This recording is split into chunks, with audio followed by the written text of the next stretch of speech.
My in-laws sent out wedding invites without my name on them, so I sent out a new set, announcing the wedding was canceled. You know that moment where you're like, is this real life right now? Yeah, that was me, standing in my living room holding a wedding invitation for my own wedding and my name wasn't on it. Like, not even a first name. No, hosted by the families of James and Emily. Nothing. Just, please join us in celebrating the marriage of our beloved son James to be held at. Like some weird royal announcement for a prince marrying a ghost bride. And here's the kicker, they spelled his name in giant gold calligraphy. Like so big it might as well have been a poster. And under that, a tiny little script that said, "Reception to follow, hosted by Mr. and Mrs. Charlton." That's James's parents, aka the reason I'm seriously questioning my life choices right now. James and I had been engaged for 6 months. 6 months of color swatches, cake tastings, venue visits, and more Pinterest boards than any human should ever admit to. We were in it. We'd locked in the florist, paid for the venue, and had just finished our engagement photos in this sunflower field that made me feel like a Disney princess in flats. I'm not gonna sit here and pretend everything was perfect. We had our fights.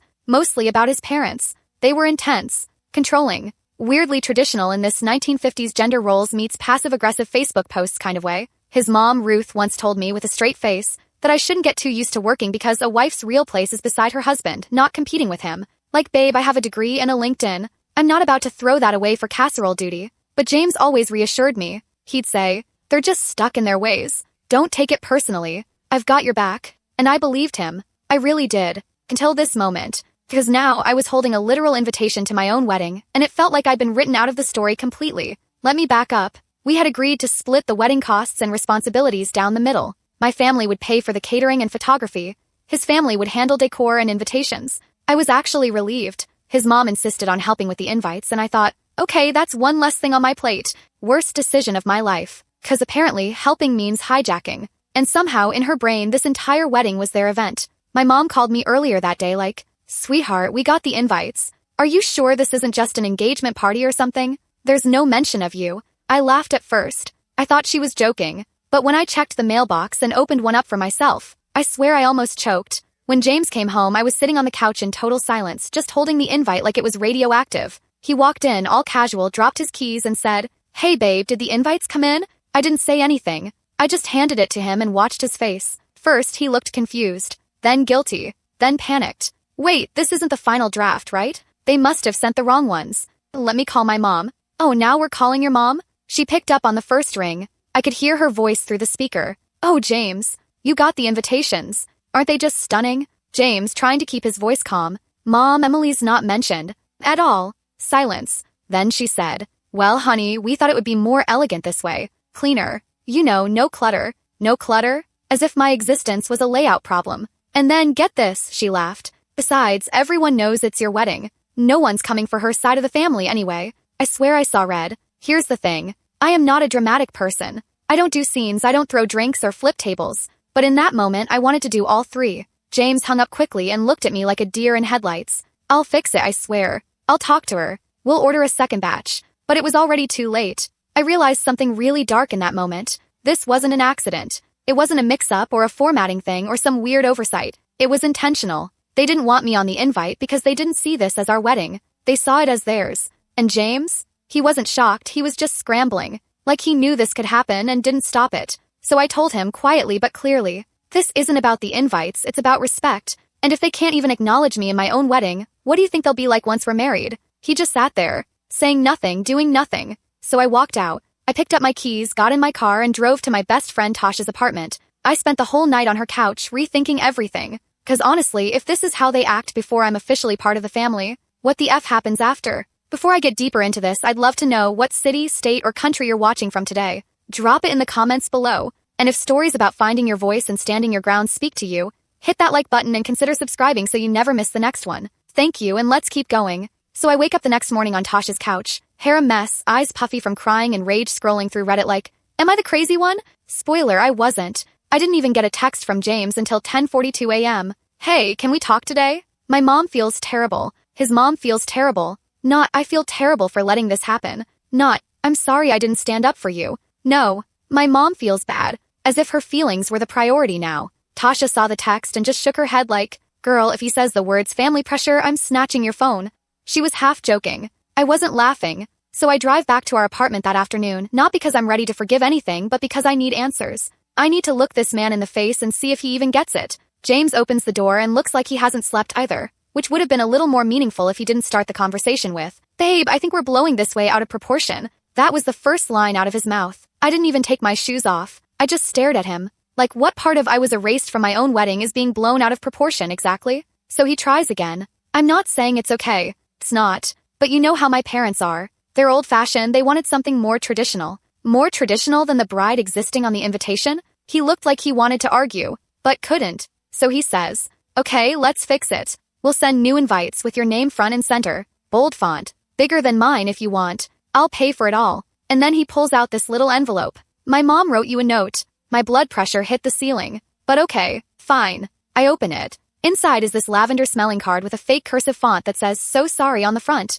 And inside, a 3-line note. "Dear Emily, I'm sorry you were upset about the invitation design. We meant no harm. Weddings are stressful and things get overlooked. Warmly, Ruth Charlton." Things get overlooked? I looked at James and said, "This is not an apology. This is PR damage control." And he actually said, "Can you please not start a whole thing again?" Again, as if I was the one who started any of this. That point, I was seeing the entire future laid out in front of me. The holidays where Ruth accidentally forgets to include me in family photos. The birthday card signed to James from his parents. The passive-aggressive jabs about how much simpler things were before the wedding. This wasn't just about an invitation, it was a preview. A sneak peek into what my married life was going to feel like. And what terrified me most, James didn't even seem that mad about it. He wasn't outraged. He wasn't storming into his parents' house demanding respect for his fiancée. He was negotiating, trying to find a compromise between basic respect and my mom's feelings. So I asked him, "If I sent out wedding invites and left off your name completely, how would you feel?"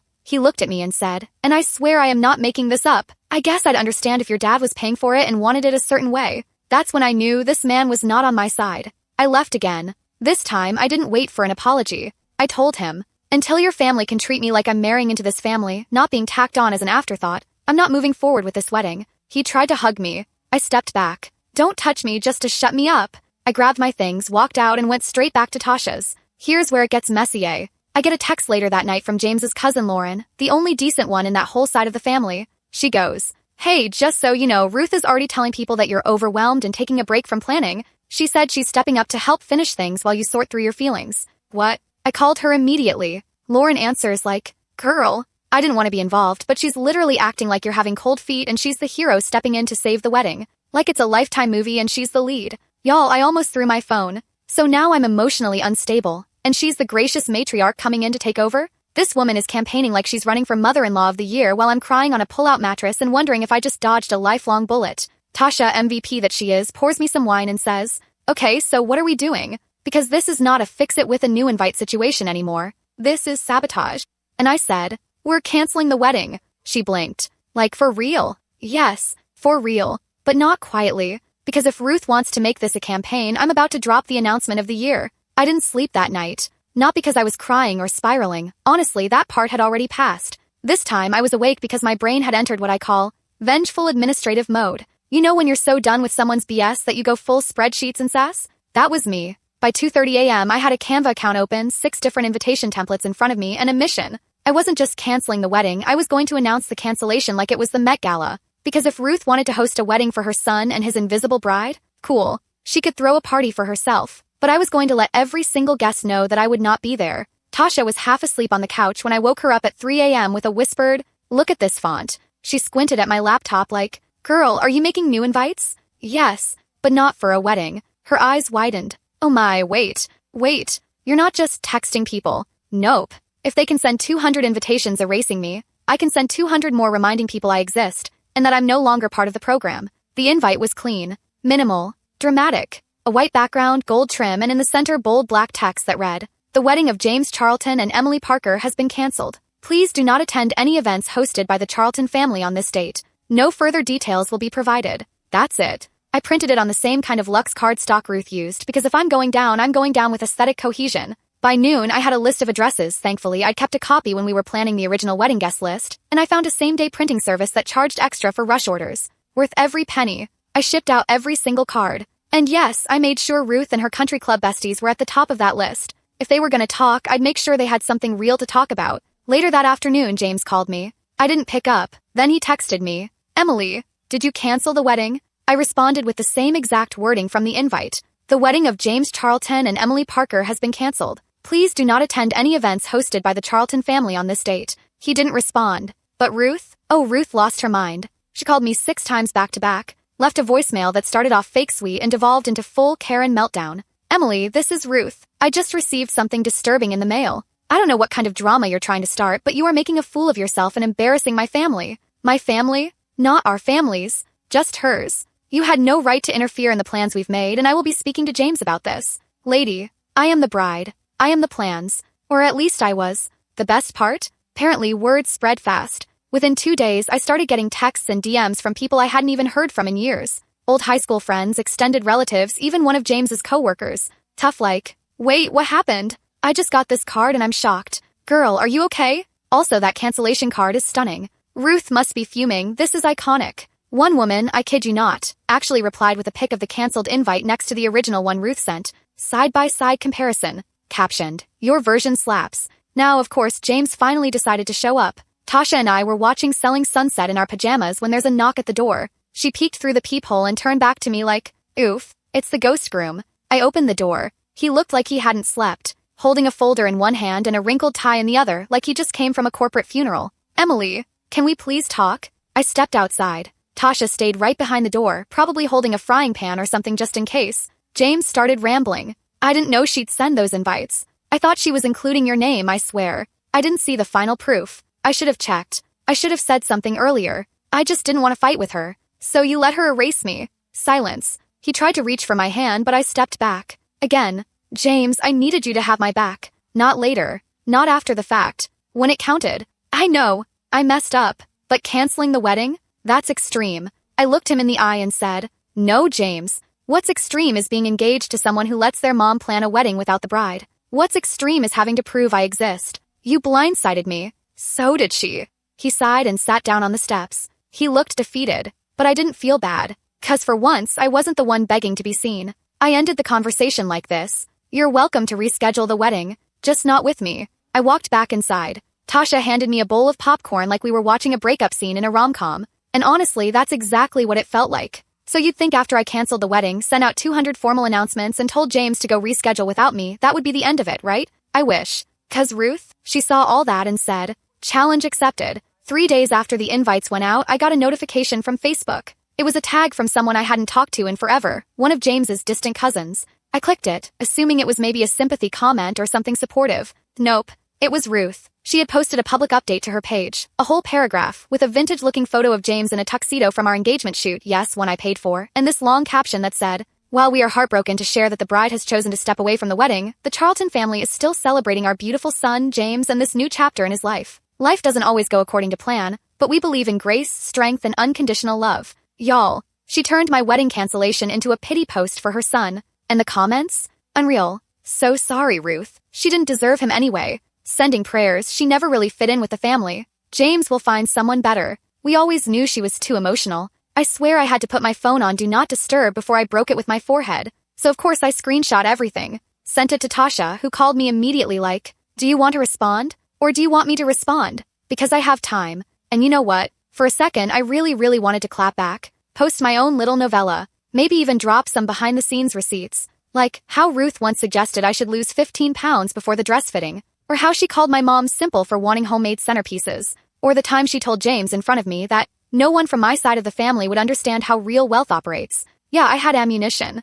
But I didn't want to stoop to her level. I wanted justice, not Facebook drama. So instead, I took one last step. The final move, I called the venue. Now remember, I had signed the contract for it. My name was on the lease. I had picked the date. And yes, James's family had covered the invite printing, but my family had paid the deposit. So I called the manager, gave her my booking ID, and said, hi, I'm here to cancel the reservation for the Charlton Parker wedding on October 14th. She pulled it up. Yes, I see it here. You're the primary signer on the contract, correct? I am. And I'd like to cancel it immediately. No events are authorized under that date anymore. Not by either party. She confirmed it. I got the cancellation in writing. And then I asked a little follow-up. Has anyone tried to call in and take over the reservation under a different name? Pause. She goes, actually, yes. We had someone named Ruth Charlton call this morning asking if she could update the name on the event and keep the venue under her son's name instead. I swear, I knew it. This woman actually tried to rebrand my wedding as a James-only event and throw it anyway. That was the last straw. I told the venue coordinator to flag any inquiries from the Charlton family and to alert me if they tried anything else under a new date.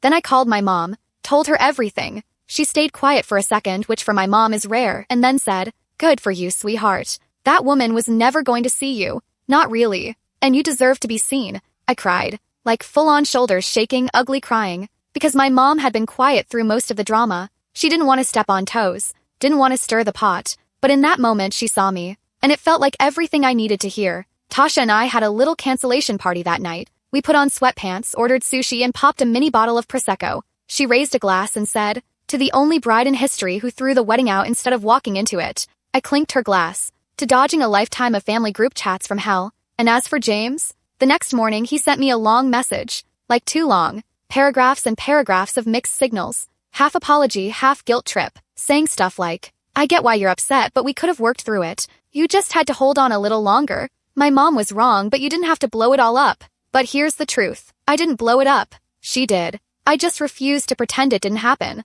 It had been 2 weeks since I canceled the wedding. 2 weeks since Ruth tried to host a party for her son's imaginary bride. 2 weeks of silence from James until he popped back up in my inbox like a bad sequel. And no, this wasn't an apology. This wasn't. "I messed up and I'm in therapy and I want to earn your trust back." It was a DM on Instagram from his burner account. "You ruined everything because you wanted attention. Congrats." Bro, what? I had to reread it like 3 times to even register that this man, the one I almost married, was now throwing shots from the shadows like a 14-year-old in a group chat. I screenshot it. I didn't respond, but I posted it on my close friend's story with the caption, "When your ex-fiancé thinks hiding behind a burner makes him clever, boy bye." 5 minutes later I get a call. "It's him. Why would you post that?" Now people are messaging me. "You're making me look crazy." "Oh, I'm making you look crazy?" "James, you made a fake Instagram account to send me a drive-by insult. You aired everything out first. Because your mom sent out wedding invites without my name on them, James. What part of this are you not grasping? You could have just let it go."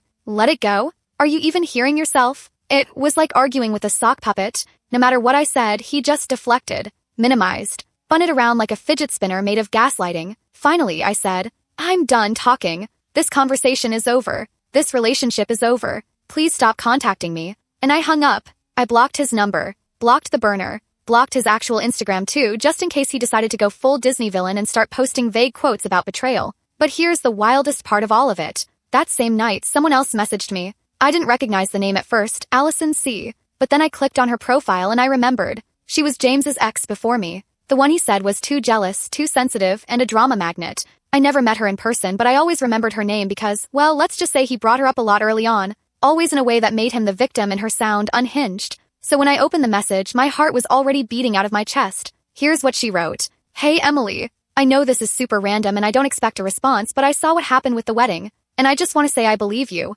100%. I just sat there staring at the screen. Like, what is happening?" She continued. "When we broke up, I tried to tell people how manipulative he was, especially when it came to his mom. She controlled everything. And he let her. I lost myself in that relationship, and when I finally left, he told everyone I was unstable. I'm so sorry you went through it too." I was floored, but also weirdly comforted, 'cause for so long I thought I was the only one who felt small, unseen, gaslit by someone who wore a mask of nice guy charm. I replied to her, "Thank you for reaching out. Honestly, it means a lot." I felt like I was losing my mind. She messaged back, "You're not. You're brave. You did what I couldn't. You walked away before the ring went on. That takes guts." And I sat there in my PJs, hair in a messy bun, holding a bowl of popcorn like it was a therapy session, and for the first time in weeks I felt peace. Later that night, Tasha asked me, "If you could go back, would you still say yes to the proposal?" And I said, "Honestly, yes, because I needed to learn what kind of love I don't want, so I can recognize the real thing when it shows up." She nodded like a proud therapist and handed me the last chocolate-covered almond.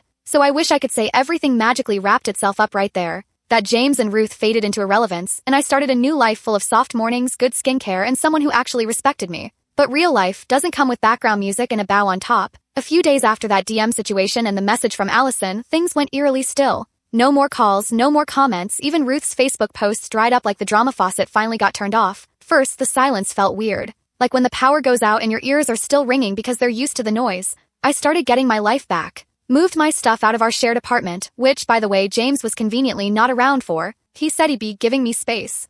Translation. Hiding until the mess I exposed blew over. Tasha came with me. And bless her soul, she packed like a Navy SEAL with a label maker. We had everything boxed and loaded in 2 hours flat. And just when I was about to grab the last thing, my little nightstand plant, it didn't survive the stress, I saw something wedged behind the dresser. It was a card. One of the original wedding invites. The one Ruth had sent out. The one without my name. Still pristine in its ivory envelope, with gold foil letters and that weirdly aggressive calligraphy. I looked at it for a long second. Then I lit it on fire in the sink and let it burn. Tasha just said, very symbolic. 10 out of 10. Would light again. After the move, I took a little time off work. Booked a weekend trip to Asheville, stayed in this cozy Airbnb with mountain views and a fireplace that looked fake. It was so pretty. I brought books. Just me and my piece. I hiked. Pancakes at a diner that still used jukeboxes. And on the second morning, I sat on the porch with a blanket and a cup of coffee and thought, wow, I almost married a man who let his mom erase me like I was a typo. It was so absurd, but also so behind me now. When I got back, I had a voicemail.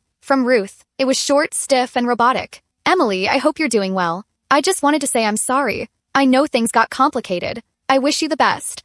Y'all, that woman said, complicated like we were discussing tax season, not her literally sabotaging my wedding with a glitter pen and a master plan. I didn't respond. A week later, I bumped into one of James's old friends at the grocery store, Sam. We used to double date with him and his girlfriend. He looked surprised to see me. Said he heard what happened. Said he always thought Ruth was a lot. Then, and this part actually made me snort laugh. He leaned in and whispered, so, are you the one who mailed out the wedding canceled invites? My girlfriend said it was like something out of a Netflix series. Iconic. I smiled. Yup, that was me. And then he said, honestly, good for you. You got out. Most people don't even when they see the signs.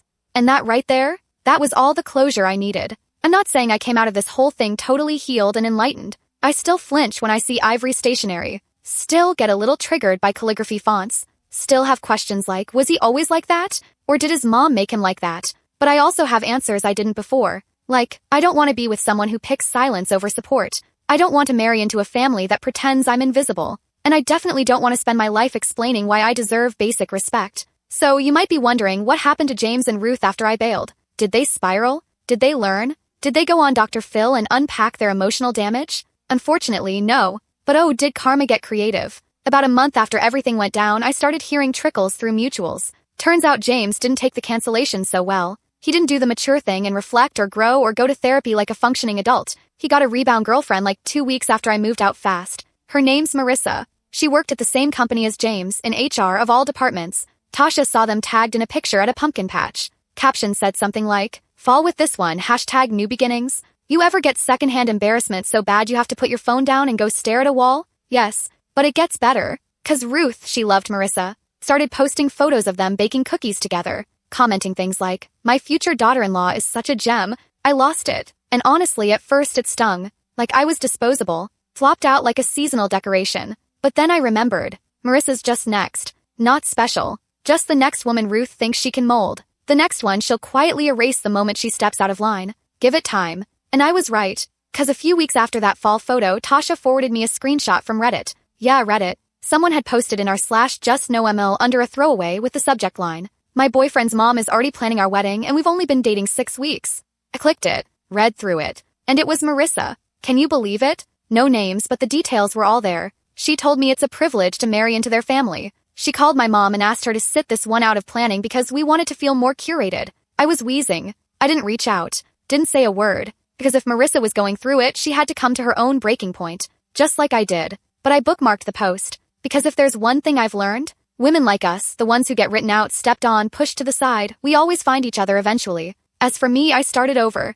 I moved into a little one-bedroom apartment. Bright window. Quiet mornings. My own energy, my own music, my own weird little routines. I started writing again. Not just to vent, but to remember who I am when I'm not shrinking myself to fit someone else's mold. I even took myself on solo dates. Dinner for one. Museums alone. The movies where I could ugly cry without judgment. And for the first time in a long time, I didn't feel lonely. Then, a few months later, plot twist incoming, I got an invite. An actual real one. From one of my old college friends. She was getting married and wanted me to come. Card was simple. Elegant. And under +1, it had a little box I could check. Tending solo and proud of it. I laughed so hard I had to sit down. Because that little checkbox? It felt like the universe itself giving me a high five. At the wedding, someone asked me, so, are you seeing anyone? And I said, I'm seeing peace. I'm dating boundaries. We're getting pretty serious.